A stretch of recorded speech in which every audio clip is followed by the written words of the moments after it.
Hello, everyone. I am Kim Neely, and this is the Trauma Informed SLP. This is a podcast where we learn how to promote safety and empowerment. I can't say empowerment today. What the heck? And empowerment, and to build resiliency in everyone we know, including ourselves. That is right. Okay. All right. So as long as my brain hangs in there and I'm able to pronounce words today, my mouth is not working super great.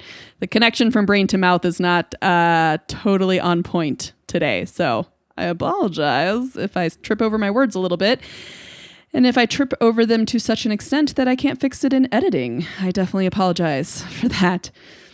But today, we are talking about systemic social issues and becoming trauma sensitive per the Missouri model of trauma-informed care. So if you remember, trauma sensitive is having some understanding of systemic policies and procedures in place that either help to mitigate the effects of trauma or unfortunately not propagate. What is it called? Or not really promote either, but essentially things that reinforce trauma. There we go. We'll just say reinforce. Things that either mitigate or reinforce trauma in groups of people, because we're talking systemic, right? We're talking organizational policies and procedures. We're talking societal policies and procedures. We're talking governmental policies and procedures. We're talking the whole shebang here when it comes to really big picture, high level, kind of somewhat abstract stuff. I guess somewhat abstract in the sense that it's not about an individual right now. We're talking about the system. We're talking about groups. We're talking about like a net cumulative effect of things, right? So that is what we're talking about today. And this is not a topic I see very many trauma-informed people hit on. And if they do touch on it, they don't stay on it for very long. And I think that's because it's an uncomfortable topic and it's a difficult topic, which is why I posted the regulation episode before this.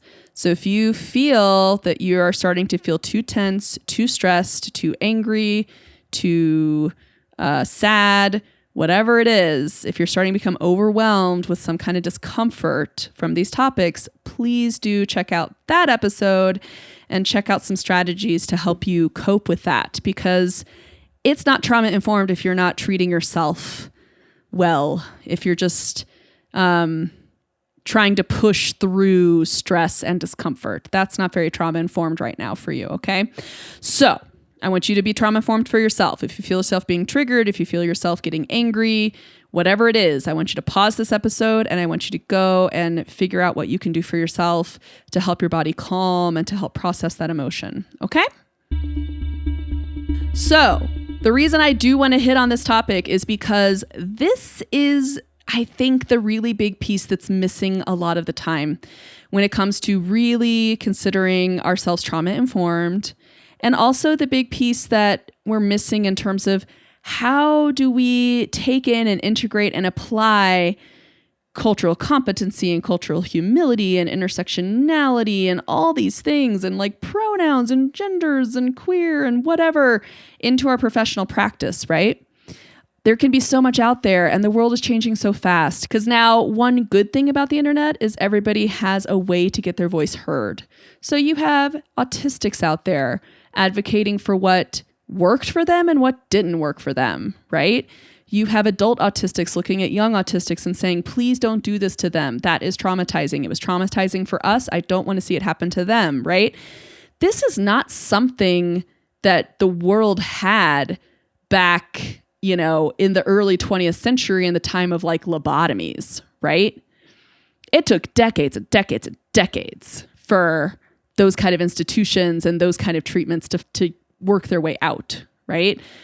Not that some people weren't horrified from them from the beginning, but that, we didn't really hear from the people who went through it very much.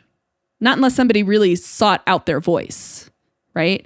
But now we've got social media, we've got the internet, we've got a huge influx of information that allows certain minority groups to have a voice and to get heard. We have hashtags where people can trend it and it starts to get into the mainstream media and mainstream news. And like we have the Me Too movement, right? That happened with Hollywood and with all the sexual harassment that can happen there.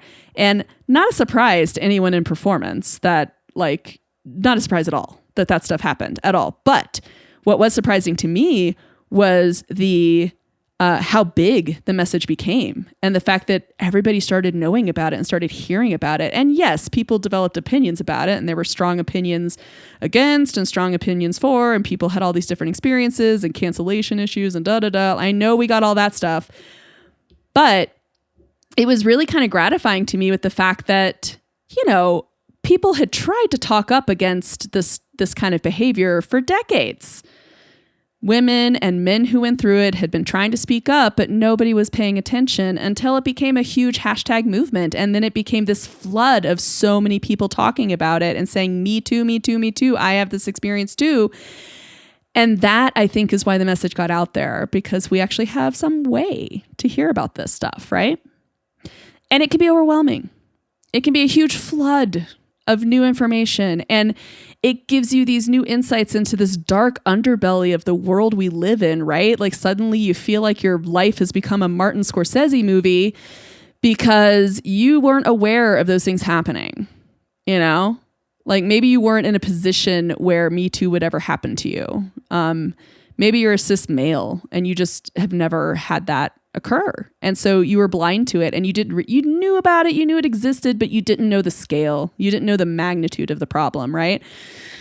And so it can become so overwhelming and so difficult. And when we're going into our professional settings and we're trying to do our best for our clients, how do we make the clients safe if we accidentally slip up and we say something or we do something that maybe is kind of a microaggression toward that person's minority group? You know what I mean? And it can be so hard and it can be so easy to accidentally slip up because there's so many things out there. So I think we're all just getting flooded with a ton of information. We are already dealing with so many things professionally that it's like, oh, here's another cultural thing I have to consider. Oh my gosh, when am I going to have time to ever consider that stuff, right? But trauma-informed care can become this big umbrella for you to put that under, because trauma doesn't just affect individual people. Trauma affects society. And historically speaking, humans have a very long history of being really awful to each other, you know, at a pretty large scale. We've got from the dawn of humanity, that's a little wink and nudge to like history professors, but essentially, you know, history is full of this tribe took over that tribe, or these people became enslaved to these people, or this group colonized this group and oppressed them and eradicated their culture and forced them to integrate into the colonizer culture, right? Like history's full of it. And it's horrible. And guess what? All that horribleness that we've done to each other over history has been traumatic, has created a ongoing continuous cycle of trauma at the individual level, but also at the societal level. And we have to start building more awareness of what that means when we talk about group traumas and historical traumas and which are also known as generational traumas and things like that. And what does that mean for the dosing of trauma for someone if they're part of a group that is just constantly going through some level of group historical generational trauma, right? Okay. So I kind of lied last episode, 2 episodes ago, when I talked about the types of trauma. I said that we pretty much covered them.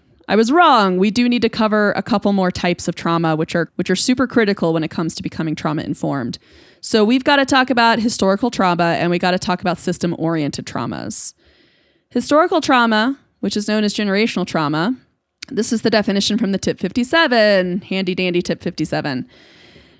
Historical trauma refers to events that are so widespread as to affect an entire culture. These events also have effects that are intense enough to influence generations of the culture, well beyond those who experience them directly. Okay. So some critical examples of that would be enslavement, the Holocaust, relocation of indigenous people, eradicating cultures of indigenous people. Like, these are all situations where the initial generation that's experiencing this, it is clearly very traumatic. The things that are going on in the Middle East right now with Iran and Afghanistan, traumatic, very, very traumatic, very hard for me to hear about on the news. It's very dysregulating to me because it makes me very upset. And really, honestly, in general, oppression and injustice just makes me very angry. So when I hear about it at a wide scale, it just makes me so incredibly angry that I get very dysregulated. So anyway, historical and generational trauma. Those big events, those are those big historical events that happen to groups of people that affect the entire culture going from that. Okay. And system-oriented traumas are things that come from healthcare systems, law systems, systems of government. System-oriented traumas are things that happen because the societal system that's been put into place, a healthcare system, for example, or the education system, it's been built around this kind of hierarchical, some group is the group of power and is the example you should meet, and everybody else, if you don't meet that example, oh, well, you just don't deserve good things, right? Like, it becomes this kind of thing, right? So systems, just because they naturally come out of societies that have bias and that have oppression and that have a history of historical traumas and generational traumas amongst people, systems can be unknowingly set up to re-traumatize people just based off of the policies that they set or the way they treat people, okay?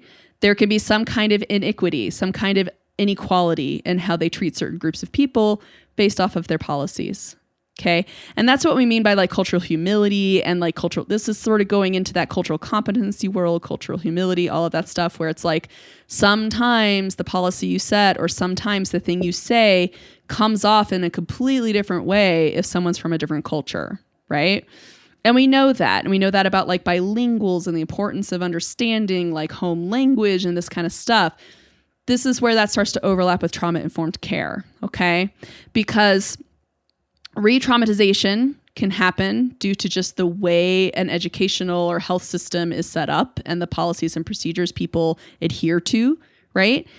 And re-traumatization is when the clients experience something that makes them feel as though they're undergoing another trauma, right? So from the Tips 57, it says, unfortunately, treatment settings and clinicians can create re-traumatizing experiences, often without being aware of it. And sometimes clients themselves are not consciously aware that a clinical situation has actually triggered a traumatic stress reaction. Continuing from the Tip 57, remaining sensitive to the histories and needs of individuals who have undergone past trauma are likely to have more success in providing care, retaining clients, and achieving positive outcomes, right? And an example of this is actually when I was just at ASHA, I went to a technical talk from a voice group, and I was speaking with a current graduate student who wants to specialize in voice. And she said she had a trans sister who's older, an adult trans sister who recently came out and is in the process of transitioning. And this sister was discouraged by the trans community online from going to voice feminization therapy. There were a lot of people in the online space who were saying voice therapy is really traumatic. It's not culturally informed. They really don't understand. Don't go to it. It does more harm than good, right? Kind of heartbreaking to hear as someone who's done trans voice therapy myself, but I understand. I get it. Because yeah, like if you're not aware of the potential hidden biases that sink in to how we think and feel about gender and femininity and identity and all the stuff, then I guarantee you those therapists that those people went to did not think they were actually re-traumatizing them, but they accidentally were, because there were some nuances there. There was a complexity there that they were unaware of. Okay. So this is why it's so important for us to start having this kind of conversation, and why it was so lovely. I mean, one of the things that was so gratifying at ASHA for me this last time was that there were so many great talks on cultural humility and intersectionality, and like making safe spaces for queer people, for people of color, for people of different gender identities. Like, it was so wonderful. And I say queer as a queer person myself, by the way. I use queer as like an identity. And so it was just wonderful to see that there were so many people coming out of the woodwork, and there were people talking about cultural sensitivity for neurodivergent culture, which is so awesome that we're talking about that, because neurodivergents do have a different culture. You put a bunch of neurodivergents in a room, and a neurotypical person will probably feel like they don't quite fit in with whatever's happening there, because there is kind of a culture that's built around the fact that our brains work different. And the way we interact with each other is just different. There's complexities there. There's nuance there that I wouldn't expect a neurotypical to fully understand, because I don't fully understand the neurotypical way. I try to, but I don't fully get it. Back when I masked a lot, I really tried to get it, but I didn't always fully get it, which is what always made me stick out like a little weird sore thumb. Also, totally side note, I have reclaimed the term weird for myself, because it was a slur used against me many times. And at this point, I'm like, you know what? I am weird. That's right. I like it. I like the fact that I'm weird. You know, so if you hear me call myself a weirdo or just a weird person, I'm actually doing it like affectionately toward myself, just so you know, just side note. Okay. So this all points to a couple of great quotes that I've seen. I don't know if it's called Reese or Rice. I haven't heard this acronym pronounced. RYSE Center. In 2016, they had this great visual that came out, and on it, the quote said, "If it's not racially just, it's not trauma informed." And I love that. I just love that quote. If it's not racially just, it's not trauma informed. So stick that in your minds, and I'll put a link down to where I found that, and of course in the references to this episode. But there's also another quote that's similar to this as well, but this quote, you guys, it like blew my mind when I first heard it, and I just have to share it all over the place because I love it so much. It was a podcast where Resmaa Menakem, who is a mental health professional and advocate for intersectionality and racial understanding and bridging the racial tensions in our country. Resmaa Menakem had this amazing, he was a guest on that podcast, and I'll put a link, it'll be in the references where I heard it if you want to listen to it. But this quote, you guys, I put it in all my presentations. I put it on my website. It's such an insightful quote and so critical for understanding, I think, trauma and its impacts. So this is the quote from Resmaa Menakem. "Trauma decontextualized in a person looks like personality. Trauma decontextualized in a family looks like family traits. And trauma decontextualized in a people looks like culture." I love that quote so much, because it gets at the core of the trauma-informed care paradigm, which is what happened to you, right? What happened to you? What happened to them? What happened to this group of people, right? What happened to this individual? Because 100%, my traumatized self when I was in my 20s or so, or my teens, 20s, early 30s, all that stuff, all that trauma I was carrying around looked like my personality. You know what I mean? I'm sure there are aspects that were still me, that were still part of my current personality, but I've changed because I've healed. You know what I mean? Who I am now feels way more like who I really am. I feel more true to myself because I've healed. I don't have to carry around all those characteristics from my trauma that honestly defined me for a long time. Trauma decontextualized in a family looks like family traits. I mean, that's the cycle of trauma in families right there, right? It looks like a family trait if one generation traumatizes the younger generation, and then that generation grows up and traumatizes their kids, and then they traumatize their kids, and it keeps going and going and going. That looks like just that family. That's how that family interacts. That's just their traits. That's just how they do, right? That's just how their family is, right? It starts to look like that. And trauma decontextualized in a people looks like culture. Like, that is how impactful trauma is to large groups of people in this world. Facing traumas together as a community is such an important part of building resiliency and trying to heal and trying to protect ourselves and trying to create safe spaces for ourselves, right? So that trauma, even when it comes to the community building part of that culture, trauma likely is what initiated all of that. You know what I mean? Trauma is one of the major driving forces for why people want to create safe communities. The shared trauma of LGBTQA people being forced out of homes, being pushed out of their families, is why in a lot of major cities there are queer spaces. There are neighborhoods, community centers. All of these things grew up out of that. Queer culture developed because people were rejected. And then there's kind of this found family trope thing where it's like your family you can choose your family, and the people you meet later in life, the people who really accept you and help you feel safe can be your family, right? That's major in queer culture. And a lot of that is because the shared trauma of that community for a very, very long time, and unfortunately I know it still does happen to some people, but I think luckily it's starting to decrease.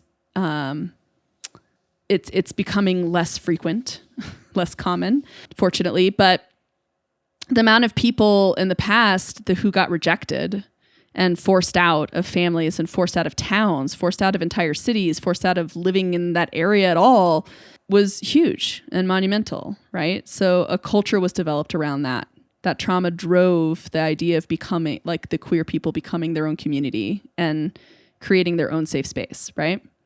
So we cannot say that we are trauma informed if we don't have a broader understanding of how cultural, society, and systemic policies and procedures either propagate or mitigate the effects of trauma.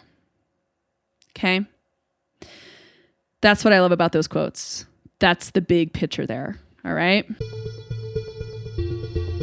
The thing about historical or generational traumas amongst minority groups, the way to contextualize this a bit in a trauma-informed sense is to think of it in terms of the dosing of trauma.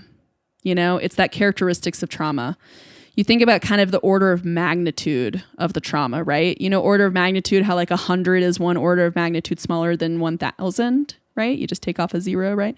So if someone's part of a minority group that is dealing with this systemic societal level adversity, and a generational adversity, multi-generations of just adversity handed to them by society and the way they're treating them, then people within that minority group are born into just having to find a way to live with a really high dose of chronic trauma. You know what I mean?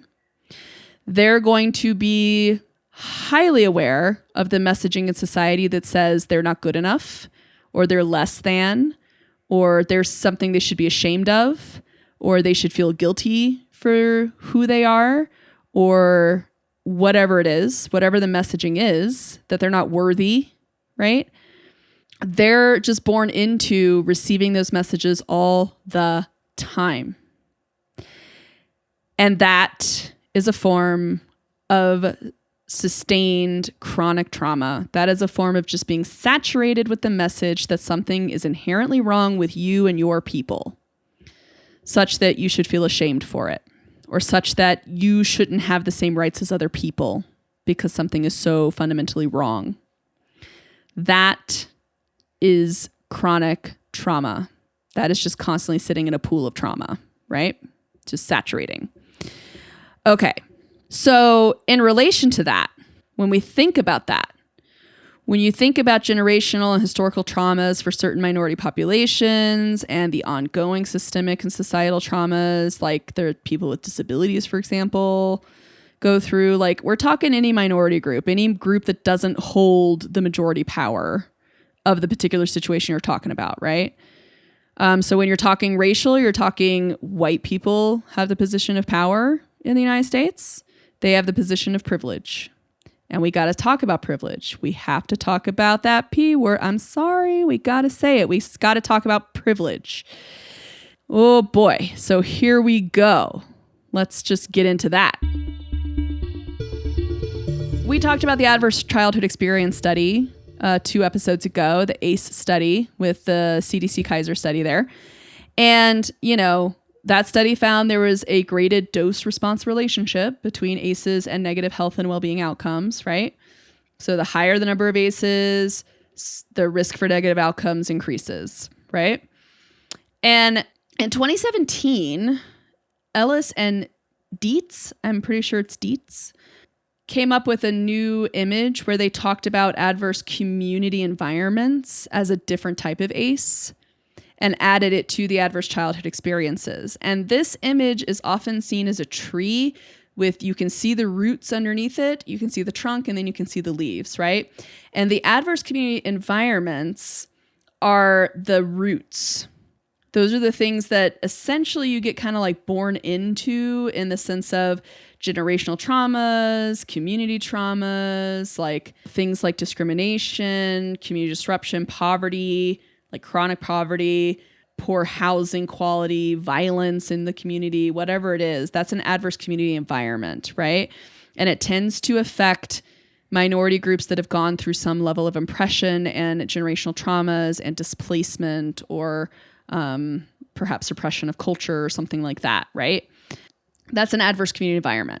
So from birth, and honestly, like for the parents prior to birth of that person, they're going to have to deal with those things. They're going to be born into that environment. And so their environment is automatically going to provide them a level of dosing of an ACE, of an adverse community environment. And then on top of that, the same person could have adverse childhood experiences. They could also have all of that, like developmental trauma, the re-traumatization, the interpersonal traumas, the emotional sexual abuse, domestic violence, homelessness, divorce, mental illness, these sort of things. That can also happen, okay, within the same person.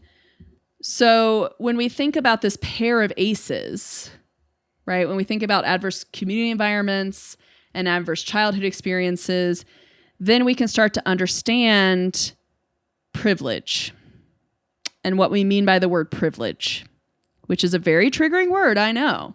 You can go on any social media platform and look up #privilege and see a whole lot of fighting, see a whole lot of negative things said about privilege. It's a very triggering word. But to be trauma-informed and to be racially just and to be truly trauma sensitive and understanding how trauma shapes the culture of people, right? How trauma shapes our cultures, how trauma shapes our systems and our policies, we have to de-trigger that word. We have to remain calm when we hear the word privilege. We have to take it as a sign that someone is trying to tell us something about their experience in society that perhaps we don't experience.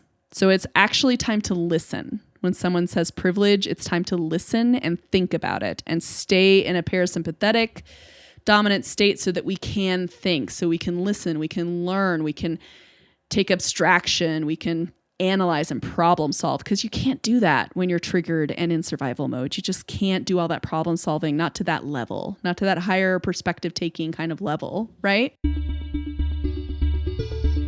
So when I was preparing for my ASHA presentations, I put this in there because it was something that really was so critical and so important, I think, for everybody to learn.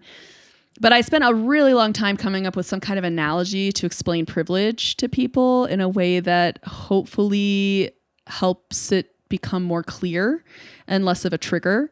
Because ultimately, privilege is when someone's talking about privilege, they're talking about systemic level stuff. They're talking about group level stuff. They're not talking about you as an individual. They're talking about systemic group experiences, right?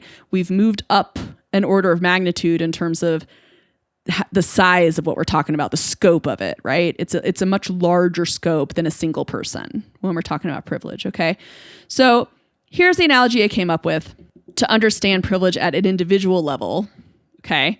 Because I think that's where people get triggered by privilege, is they see it as, if we start to think of it as just an individual's experience, we've missed the boat, we've missed the point. It's more about the systemic level of adverse community experiences and chronic traumas experienced by some groups of people that are not experienced by other groups. Okay? That's what privilege is talking about. So it's not necessarily about your individual experience with adversity, okay? But here's how we can kind of shape that, all right? So I came up with a Sisyphus analogy. Sisyphus is that guy in the Greek myth who rolls a boulder uphill for eternity. Like as soon as it gets up to the top, it rolls back down and he goes back and rolls it again. And it's used a lot of times as an analogy for the human experience throughout a lifespan. It's just like, constant challenges and constant moving boulders uphill. So I figured it could be used as a pretty good analogy for like the summation of how much trauma someone goes through and how much their resiliency might be worn down by that. So what's the dosage of trauma? Comparing like the types of trauma with the dosage of the trauma, how saturated is someone in it, and therefore how much their resiliency might be worn down, okay? So in my slides, I put up a little dude who's Sisyphus, right? And let's start with, socially speaking, in the United States, let's start with the most powerful group, which would be like a white, cis, heterosexual male, okay? And let's say, maybe this guy is born into a really wealthy family or whatever. He still has a boulder to roll, he still has challenges to overcome, right? He still has some adverse experiences might happen. But let's say this white cis heterosexual male, let's just say he grew up in chronic poverty, which is an adverse community environment, and he had emotional neglect and mental illness in the family, right?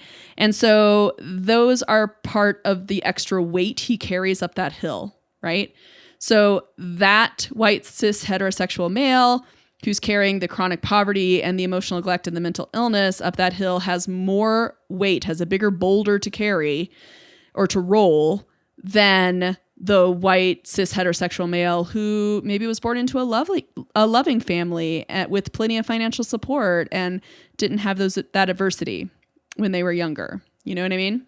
Not that they won't have adversity later, but the one who's carrying more ACEs, their resiliency is likely to wear down more because they have a higher dose of trauma. Does that make sense? Okay. So now though, if we take that white cis heterosexual male and we look at a white cis heterosexual woman, we could look at a white cis heterosexual woman who has the same number of ACEs as the white cis heterosexual male, but then she also has to deal with systemic sexism and misogyny, right? She has to deal with like the mansplaining, being talked over in meetings, being looked over for promotions because she had a baby, she took time off. She wasn't working because her body had to literally heal and she had to raise a human, and maybe she has to deal with additional traumas related to not feeling a right to bodily autonomy, not feeling like she can say no when she's on dates, things like that, right? So like she has these other ACEs to carry up that hill with her. Now, if we compare her load, her boulder load up that hill with an African-American cis heterosexual woman, now all we've done is we've added on systemic racism in addition to the sexism and misogyny, right? So the African-American cis heterosexual woman has even more. She has a heavier boulder or more boulders or whatever it is, however you want to see it. She's rolling more up that hill, right? Okay. And the more you add on to a person when it comes to the minority group, the more they're carrying up that hill, right?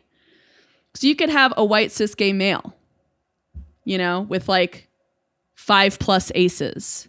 You could have an African-American cis gay male who has like 6 ACEs at least, because now they also have the racial in addition to the white cis gay male, right?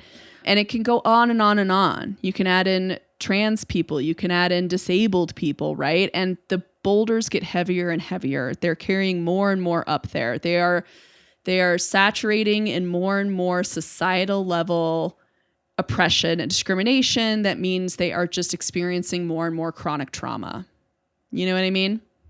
So when you're viewing it through this cultural awareness of these minority groups and the adversity they might face, the chronic adversity, the chronic trauma, the more someone's carrying up that hill, the more their resiliency is likely decreasing and their chronic stress is increasing, right? Because that's the relationship there. So if you're not carrying quite as much up the hill, if your boulder is a bit lighter, you have some privilege. That's what it means. It doesn't mean you're not carrying a boulder. It doesn't mean you don't have any weight to carry. It means you have a little less than somebody. You have less to carry. You have a privilege of having a little less chronic stress, a little lower dose of chronic trauma. That's what that means. Okay? It also means you are more prone to be culturally blind, meaning, if you're rolling that heavy boulder up the hill, you're just focused on keeping one foot in front of the other, right? Like you've got a lot going on. And especially if you're working at your emotional capacity, it's like you're just trying to get through every day. So it's easy to be so focused on your own survival, essentially as an individual, that you end up being blind to the weight other people are carrying, right? What's going on with those other people? How heavy are their boulders? That's not something we always pay attention to when we are just saturated with dealing with our own chronic stress, chronic trauma, right?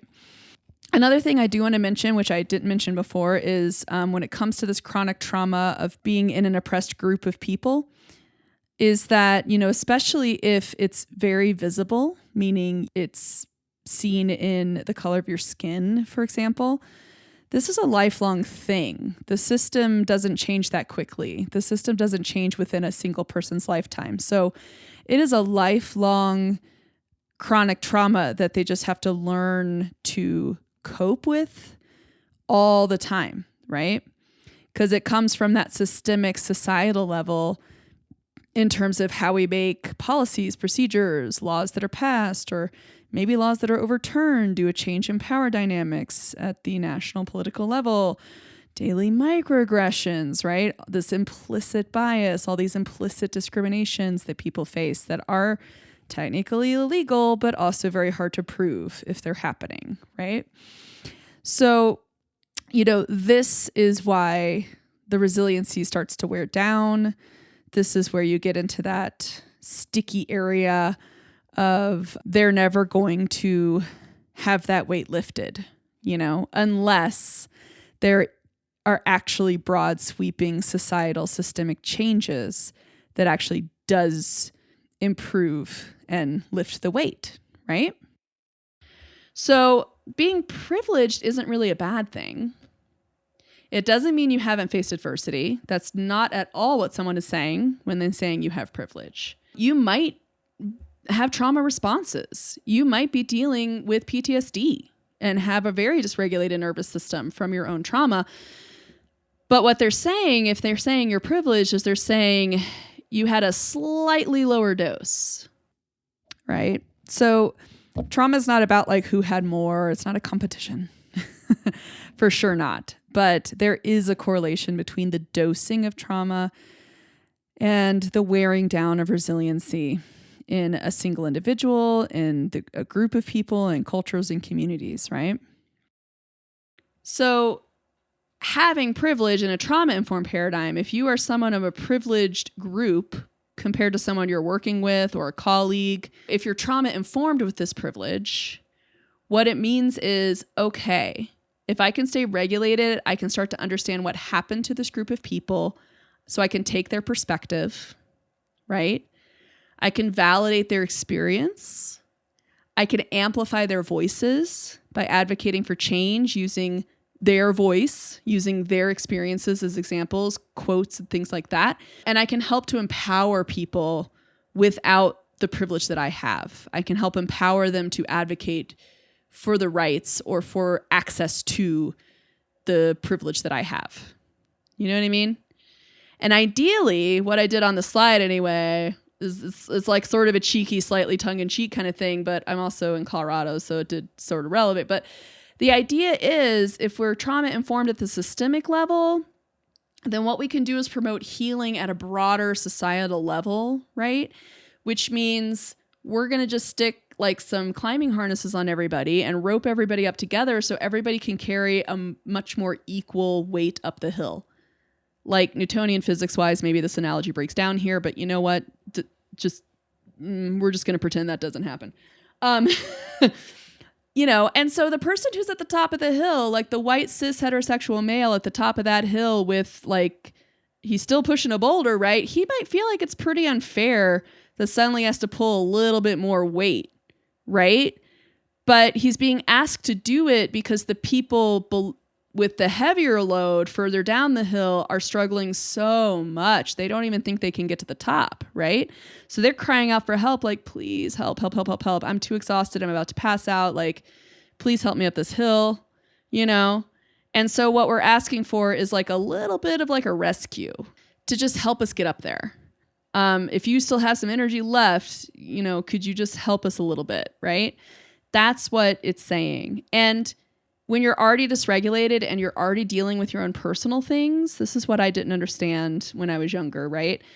When you're already dysregulated or you're already dealing with all this personal stuff, maybe you're unaware of systemic stuff you're dealing with. Like I didn't know I was neurodivergent at the time, although I probably should have guessed it. But, not being aware of the systemic stuff as much and just taking it all internally and only looking at it as a remark on who you are as an individual, right? You're taking in all that messaging of something's wrong with me and I'm shameful and this and that, right? And what I didn't understand when I was younger is that when somebody with less privilege than me says, "Can you please acknowledge your privilege and help us?" I was at capacity. I was like, man, I don't know. I'm about to pass out too. Like, I can't keep going. I got to take a break. My boulders are too heavy right now, right? And what that really meant is I needed to do my own healing. I needed to do my own healing so that I could allow for more emotional space and more learning and more growth so that I could start to understand how to better support people. And I could start to develop more tools to support other people and to support them more with the weight that they're carrying. You know what I mean? Compared to me. So I think a lot of times with the arguments online from a trauma-informed perspective, when I look at, people having those horrible arguments about privilege and you're not really privileged and I don't experience privilege as a white male because I also have adverse stuff going on, and you see that sort of defensiveness that gets flared up. What I see is individuals who have their own trauma that they're carrying and that are at capacity. Their muscles can't handle more. They can't take more weight, right? They're saying, I don't know what to do with what I already have. I can't take on more, right? And then the person without their privilege is looking up at them with an even heavier load and saying, seriously, dude, like, look at me though. Like I can't give you help. Like, look at this. I got way too much. Like, I'm way past, maybe your muscles are shaky, but my muscles are like way past shaky. You know what I mean? They're about to give or something. So I might be losing the analogy a little bit here, but that's the idea, is that from a trauma-informed perspective, the person with the greater privilege who's a little triggered by it and who feels defensive about it, I'm thinking, okay, I think they've confounded thinking of privilege as an individual thing rather than a systemic thing, right? So the scale of the effect upon which we're talking, the scale of how much organizations and policies cater to you versus do not help and make things a lot harder for you, right, is different. And so confounding that for an individual experience is very triggering and very difficult. And then also I think there's just a lot of people who have not been provided the tools to heal and been taught how to process that uncomfortable emotion, to allow space for that to heal from their own adversity. You know what I mean? But I think if we all start to become more aware of it and we all start to see it as that and we start to try to parse out, okay, that's individual adversity versus systemic, like group level community adversity. If we start to think of things more in those categories, then we might start to understand better how can we promote healing in a group of people, and also how can we promote healing in individuals, right? Because the individual healing happens through individual relationship, one-on-one time, regulation, processing, safe spaces, all of that, right? Community healing happens through that but also it happens by helping to decrease and hopefully eventually eliminate the barriers that they face that create that chronic trauma state, right? And the other thing that this analogy kind of works well for is the idea of pushing for social justice and pushing for equity, right? Meaning access to resources for oppressed groups, for minority groups, such that they can catch up, right? Because when you think about it, I don't know how many of you have ever tried to do a hike that's like going up the hill constantly for like a mile or two. But I live in the foothills of the Rockies, so all the hikes here pretty much start at the bottom of what effectively is a hill, or at least a good number of them do. And, you know, the more you're carrying, the more weight you have, the more exhausted you're going to get. You need more food. You need more protein for your muscles. You need more water, right? To stay hydrated on your way up there, right? So that's the idea of social equity instead of just equality, right? Because yeah, we could equalize the weight, which is amazing. But if their muscles are still incredibly fatigued, meaning if their emotional system is still incredibly dysregulated and they're still trying to cope with this extreme, these long-term results of this chronic trauma, they do need to be provided with more resources to heal and to catch up, right? So that's the idea of equity versus equality. Does that make sense? So equality is equalizing the weight.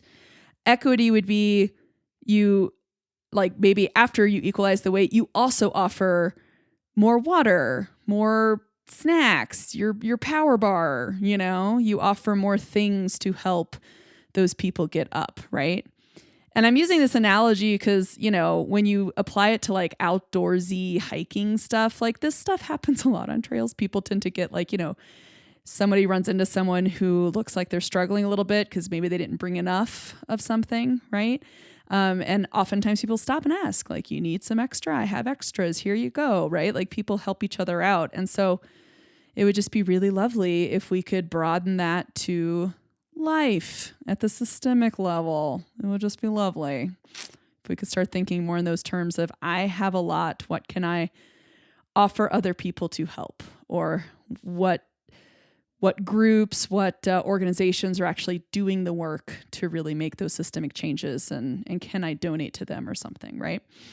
So, because it all gets very complex. You get to the systemic level, everything gets really complex, just like, you know, if you go from that, like learning the solar system level to like learning about the vastness of the galaxy and the universe, like every time you go up an order of magnitude, things get a lot more muddy and complex. But this is just, you know, a nice little analogy to try to simplify it a little bit and just to give that nice big picture of that's what we're really trying to do, is essentially being trauma sensitive is building cultural humility and cultural awareness. And being dedicated to continuing to educate yourself as much as you can, while also checking in with the individuals who are part of that group, if you happen to be working with them, if they're colleagues, if they're clients, and just checking in and making sure that what you have researched aligns with their identity within that group, right? And making sure you're not saying or doing something that is potentially re-traumatizing for them, right? So that's what it means by being racially just. That's what it means by being just in general toward minority groups. It means if you hear a group say, this is traumatizing to us, then as a trauma-informed individual, you want to listen. You want to calm yourself and go, oh my gosh, teach me. Tell me whatever you're comfortable telling me about that, but I need to learn now what that thing is, what was traumatizing about it, because I need to avoid it. And I also need to tell other people to not do it. I need to share this information on a wide scale, and I need to make some kind of, do my part to make the shifts that I need to make so I can support your people in not experiencing that. That's what it means. So like when we think of the neurodivergent movement as an example, and I'm going to use this example because I myself am neurodivergent, so I understand it a little bit more in terms of the experiences. There's a huge movement now saying, hey, this type of like compliance-based training just for the sake of compliance is traumatizing, right? And there's people who push back against that and say, but you need it. You got to be functional and you need this, right? And from a trauma-informed perspective, the thing is, if a neurodivergent group, if adult autistics say this is traumatizing, I need to listen to that. I need to listen to that and make sure I'm not doing things that re-traumatize and that promote more trauma, right? I want to mitigate. I want to help heal from that. I want to help build resiliency against it. I don't want to be part of the problem. I want to be part of the solution, right? I want to make that choice. And so I have to learn something more about what was traumatizing and what was the result and what was the thing so I know to avoid it, right? Where is that forest I don't want to go into, right? Where's the danger so I don't go into it and I stay away from it, right?